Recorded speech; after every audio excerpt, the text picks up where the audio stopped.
From premium quality clothing to proper footwear, a running kit is an investment to ensure you're getting the most for your buck. Follow these tips and tricks to provide your kit a longer lifespan. Hang up running attire after a run. Moisture wicking bottoms and tops are a must for earnest runners, but these things do need more exclusive maintenance. As you sweat, your technical t-shirt or the best running singlets marathon will wick moisture away, but if it's not correctly cared for, it might also entrap odor causing bacteria in the material. Hang apparel and shirts to dry right away post your run rather than tossing them inside a laundry basket.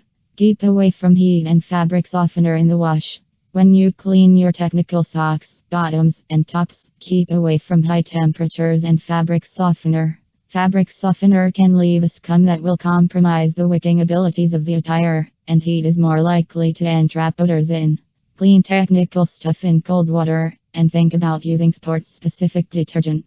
These cleansers are made to more efficiently take away odors without ruining the moisture-wicking traits you value. After the clean, at all times air dry your clothes. Besides emitting bacteria-trapping heat, dryers can also wear down the fibers of your attire. Ladies must clean sports bras in a mesh laundry bag to keep hooks or clasps from ripping other clothes. As with other technical stuff, sports bras can be ruined inside the dryer. Besides entrapping odors, heat can